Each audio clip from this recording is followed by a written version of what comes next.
Hi friends, ಎಲ್ರಿಗೂ ನಮಸ್ಕಾರ. ಬನ್ನಿ, welcome back to my channel. ನಾನಿವತ್ತು ಮಾಡ್ತಿರೋದು ಹೋಳಿಗೆ ಸಾರು ಮಾಡ್ತಿದ್ದೀನಿ. ತುಂಬ ಈಸಿಯಾಗಿ ತುಂಬ ಟೇಸ್ಟಿಯಾಗಿರುತ್ತೆ. ಯಾರಿಗೆಲ್ಲ ಹೋಳಿಗೆ ಸಾರು ಅಂದರೆ ಇಷ್ಟ ಇಲ್ಲ ಹೇಳಿ? ಎಲ್ರಿಗೂ ತುಂಬಾ ಇಷ್ಟ ಹೋಳಿಗೆ ಸಾರು ಅಂದರೆ. ನನಗಂತೂ ತುಂಬಾ ಇಷ್ಟ. ನಮ್ಮ ಕಡೆ ಎಲ್ಲ ನಾವು ಕಟ್ಟಿನ ಸಾರು ಅಂತ ಕರಿತೀವಿ ಇದನ್ನು. ನಿಮ್ಮ ಕಡೆ ಏನಂತ ಕರಿತೀರಾ ಕಮೆಂಟ್ ಮಾಡಿ ತಿಳಿಸಿ. ಬನ್ನಿ ಹೇಗೆ ಮಾಡೋದು ಅಂತ ನೋಡ್ಕೊಳ್ಳೋಣ. ಅದಕ್ಕಿಂತ ಮೊದಲು ನೀವೇನು ನಮ್ಮ ಚಾನಲ್ನ ಸಬ್ಸ್ಕ್ರೈಬ್ ಮಾಡಿಲ್ಲ ಅಂದರೆ ಸಬ್ಸ್ಕ್ರೈಬ್ ಮಾಡಿ, ವಿಡಿಯೋ ಇಷ್ಟ ಆದರೆ ಲೈಕ್ ಮಾಡಿ, ಫ್ಯಾಮಿಲಿ ಮೆಂಬರ್ಸ್ಗೆಲ್ಲ ಶೇರ್ ಮಾಡಿ. ಬನ್ನಿ ಹೇಗೆ ಮಾಡೋದು ಅಂತ ನೋಡ್ಕೊಂಬರೋಣ. ನಾನಿಲ್ಲಿ ಬೇಳೆ ಕಟ್ಟನ್ನ ತೊಗೊಂಡಿದ್ದೀನಿ, ಬೇಳೆ ಬಸ್ತಿರೋ ನೀರನ್ನ ತೊಗೊಂಡಿದ್ದೀನಿ. ನಾನು ಮೊದಲಿಗೆ ಇಲ್ಲಿ ಹುಣಸೆಹಣ್ಣನ್ನು ಒಂದು 15 ನಿಮಿಷಗಳ ಕಾಲ ನೆನೆಯಿಟ್ಕೊಳ್ತೀನಿ. ಅಷ್ಟರೊಳಗೆ ಹುಣಸೆಹಣ್ಣು ನೆನೆಯೋಷ್ಟರಲ್ಲಿ ನಾವು ಮಸಾಲೆ ರೆಡಿ ಮಾಡ್ಕೊಳ್ಳೋಣ. ನಾನಿಲ್ಲಿ ಗುಂಟೂರು ಮತ್ತು ಬ್ಯಾಡಗಿ ಎರಡು ಮಿಕ್ಸ್ ಮಾಡಿ ತೊಗೊಂಡಿದ್ದೀನಿ. ಇವಾಗ ಹುರ್ಕೊಳ್ತೀನಿ. ಸ್ವಲ್ಪ ಎಣ್ಣೆ ಹಾಕ್ಕೊಂಡು ಚೆನ್ನಾಗಿ ಹುರ್ಕೊಳ್ತೀನಿ. ಹಸಿ ವಾಸನೆ ಎಲ್ಲ ಹೋಗಬೇಕು, ಚೆನ್ನಾಗಿ ಹುರ್ಕೋಬೇಕು ಮತ್ತು ಸೀದೋಗಬಾರ್ದು. ಒಣಮೆಣಸಿನ್ಕಾಯಿ ನೋಡಿ ಇಷ್ಟಿದ್ರೆ ಸಾಕು. ಇವಾಗ ನಾನು 1 ಕಪ್ ಆಗುವಷ್ಟು ಕರಿಬೇವನ್ನ ತೊಗೊಂಡಿದ್ದೆ, ಹಸಿ ಕರಿಬೇವು. ಹಸಿ ಕರಿಬೇವು ತೊಗೊಳ್ಳೋದ್ರಿಂದ ತುಂಬ ಚೆನ್ನಾಗಿರುತ್ತೆ ಸಾಂಬಾರು. ಒಣ ಕರಿಬೇವಕ್ಕಿಂತ ಹಸಿ ಕರಿಬೇವು ಬೆಸ್ಟ್ ಅಂತ ಹೇಳ್ತೀನಿ ನನ್ನ ಪ್ರಕಾರ. ತುಂಬ ಟೇಸ್ಟಿಯಾಗಿ ಬರುತ್ತೆ ಸಾಂಬಾರು, ಫ್ಲೇವರು ತುಂಬಾ ಚೆನ್ನಾಗಿರುತ್ತೆ.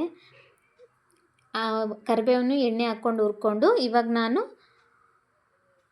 ಒಂದು 2 ಟೇಬಲ್ ಸ್ಪೂನಷ್ಟು ಜೀರಿಗೆ, ಒಂದು ಸ್ವಲ್ಪ ಮೆಂತ್ಯ ಕಾಳು ಮತ್ತು ಒಂದು 4 ಮೆಣಸು, ಒಂದು 4 ಲವಂಗ ಮತ್ತು ಚಕ್ಕೆಯನ್ನು ತೊಗೊಂಡು ಎಲ್ಲನೂ ಚೆನ್ನಾಗಿ ಹುರ್ಕೊಳ್ತೀನಿ. ಸೀದೋಗಬಾರ್ದು, ತುಂಬ ಹುರಿಬೇಡಿ, ಸ್ವಲ್ಪ ಬಿಸಿ ಆದರೆ ಸಾಕು. ಇವಾಗ ಹುರ್ಕೊಂಡು ಮತ್ತು ನೆಕ್ಸ್ಟ್ ನಾನು ಒಂದು ದೊಡ್ಡ ಗಾತ್ರದ ಈರುಳ್ಳಿ ತೊಗೊಂಡಿದ್ದೆ, ಅದನ್ನು ಕೂಡ ಹುರ್ಕೊಳ್ತಿದ್ದೀನಿ ಎಣ್ಣೆ ಹಾಕ್ಕೊಂಡು.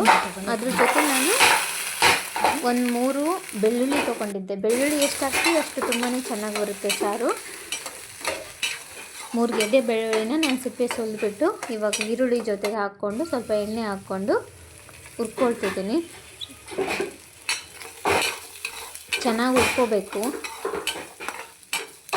ಈ ಹುರ್ಕೊಂಡು ಹಾಕೋದ್ರಿಂದ, ಎಲ್ಲ ಮಸಾಲೆನೂ ಹುರ್ಕೊಂಡು ಹಾಕೋದ್ರಿಂದ ಸಾಂಬಾರಂತೂ ತುಂಬ ಟೇಸ್ಟಿಯಾಗಿ ಬರುತ್ತೆ.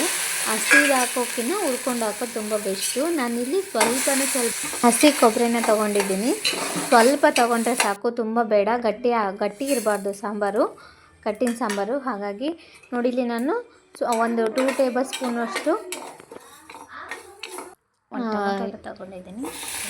ಕೊತ್ತಂಬರಿ ಕಾಳು ತೊಗೊಂಡಿದ್ದೆ, ಅದನ್ನು ಕೂಡ ಸ್ವಲ್ಪ ಬಿಸಿ ಮಾಡಿಕೊಂಡು ತೆಗೆದಿಟ್ಕೊಂಡಿದ್ದೀನಿ. ಇವಾಗ ಒಂದೇ ಒಂದು ಟೊಮೊಟೊ ತೊಗೊಂಡಿದ್ದೆ, ಯಾಕಂದರೆ ಇಲ್ಲಿ ನಾವು ಹುಣಸೆಹಣ್ಣು ಯೂಸ್ ಮಾಡ್ತಿದ್ದೀವಿ. ಹಾಗಾಗಿ ಒಂದೇ ಒಂದು ಟೊಮೊಟೊನ ತೊಗೊಂಡು ಎಣ್ಣೆ ಹಾಕ್ಕೊಂಡು ಹುರ್ಕೊಂಡು ಇವಾಗ ಎಲ್ಲನೂ ಸೇರಿಸ್ಬಿಟ್ಟು ನಾನು ಅದರಲ್ಲಿ ಮಿಕ್ಸಿ ಮಾಡ್ಕೊಳ್ತೀನಿ. ಸ್ವಲ್ಪ ಕೊತ್ತಂಬರಿ ಹಾಕ್ಕೊಂಡು ನಾನು ಇದಕ್ಕೆ ನೀರು ಸೇರಿಸ್ತಾ ಇಲ್ಲ. ನಾನೇನು ಬೇಳೆ ಬಸ್ತಿರೋ ನೀರಿತ್ತು ಅದನ್ನೇ ಹಾಕ್ಕೊಂಡು ಮಿಕ್ಸಿ ಮಾಡ್ಕೊಳ್ತಿದ್ದೀನಿ. ಮಾಡ್ಕೊಂಡ ನಂತರ ಇಲ್ಲಿ ಬೇಳೆ ಕಟ್ಟಿಗೆ ನಾನು ಮೊದಲನೇದಾಗಿ ಹುಣಸೆ ರಸ ಹಾಕ್ಕೊಂಡಿದ್ದೀನಿ.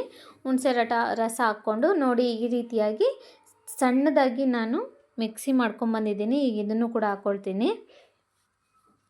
ಎಲ್ಲನೂ ಹಾಕ್ಕೊಂಡು ಚೆನ್ನಾಗಿ ಮಿಕ್ಸ್ ಮಾಡ್ಕೋಬೇಕು. ಇವಾಗ ರುಚಿಗೆ ತಕ್ಕಷ್ಟು ಉಪ್ಪು ಹಾಕ್ಕೊಳ್ತೀನಿ. ಎಲ್ಲರೂ ಒಗ್ಗರಣೆ ಕೊಟ್ಬಿಟ್ಟು ಸಾಂಬಾರು ಮಾಡ್ತಾರೆ, ಬಟ್ ನಾನಿಲ್ಲಿ ಹಾಗೆ ಮಾಡ್ತಿಲ್ಲ. ನಮ್ಮ ಕಡೆ ಎಲ್ಲ ಫಸ್ಟು ಸಾಂಬಾರನ್ನ ಮಸಾಲೆ ಹಾಕ್ಬಿಟ್ಟು ಎಲ್ಲ ಕುದಿಸಿ ಲಾಸ್ಟಿಗೆ ಒಗ್ಗರಣೆ ಮಾಡ್ಕೊಳ್ತೀನಿ. ಎಲ್ಲ ಮಿಕ್ಸ್ ಮಾಡಿಕೊಂಡು ಇವಾಗ ಇದಕ್ಕೆ ಸ್ವಲ್ಪ ಹೂರಣ ಹಾಕ್ಕೊಳ್ತೀನಿ. ಹೂರಣ ಹಾಕೋದ್ರಿಂದ ಸ್ವೀಟ್ ಖಾರ ತುಂಬ ಚೆನ್ನಾಗಿರುತ್ತೆ ಸಾಂಬಾರು. ಸ್ವಲ್ಪ ಹೂರಣ ಹಾಕ್ಕೊಳ್ತೀನಿ, ಚೆನ್ನಾಗಿ ಮಿಕ್ಸ್ ಮಾಡ್ಕೊಳ್ತೀನಿ. ಏನಿಲ್ಲ ಅಂದರೂ ಮಿನಿಮಮ್ ಒಂದು 15-20 ನಿಮಿಷ ಸಾಂಬಾರನ್ನ ಚೆನ್ನಾಗಿ ಕುದಿಸ್ಬೇಕು. ಚೆನ್ನಾಗಿ ಕುದಿಸಾದ್ಮೇಲೆ ಇವಾಗ ಒಗ್ಗರಣೆ ಮಾಡ್ಕೊಳ್ತೀನಿ. ಲಾಸ್ಟಿಗೆ ಸಾಂಬಾರು ಕೆಳಗಡೆ ಇಳಿಸ್ಬಿಟ್ಟು ಆಮೇಲೆ ಒಗ್ಗರಣೆ ಮಾಡ್ಕೊಳ್ತೀನಿ. ಒಗ್ಗರಣೆಗೆ 2 ಟೇಬಲ್ ಸ್ಪೂನಷ್ಟು ಎಣ್ಣೆ ಹಾಕ್ಕೊಂಡು ಸಾಸಿವೆ ಮತ್ತು ಕರಿಬೇವು 1 ಕಪ್ ಕರಿಬೇವು ಜಾಸ್ತಿನೇ ಇರಬೇಕು ಒಗ್ಗರಣೆಗೆ. ಮತ್ತು 1 ಕಪ್ ಬೆಳ್ಳುಳ್ಳಿನ ಚೆನ್ನಾಗಿ ಜಜ್ಜಿಕೊಂಡು ಒಂದು 2 ತಗೊಂಡು ಚೆನ್ನಾಗಿ ಜಜ್ಜಿಕೊಂಡು ಹಾಕ್ಕೊಂಡು ಒಂದು ಸೆಕೆಂಡ್ ಫ್ರೈ ಮಾಡಿಕೊಂಡು ಇವಾಗ ಸಾಂಬಾರಿಗೆ ಹಾಕ್ಕೊಳ್ತಿದ್ದೀನಿ. ಸಾಂಬಾರಿಗೆ ಒಗ್ಗರಣೆ ಹಾಕ್ಕೊಂಡು ಮತ್ತೆ ಕುದಿಸ್ಬೇಕಂತ ಏನಿಲ್ಲ, ಹಾಗೆಯೇ ಬಡಿಸ್ಬೋದು. ನೋಡಿ ಎಷ್ಟು ಆಗಿದೆ. ಲೈಕ್ ಮಾಡೋದನ್ನು ಮರಿಬೇಡಿ. ನಿಮ್ಗೆ ಇಷ್ಟ ಆಗಿದೆ ವಿಡಿಯೋದಲ್ಲಿ ಸಿಗೋಣ. ಬಾಯ್, ಟೇಕ್ ಕೇರ್.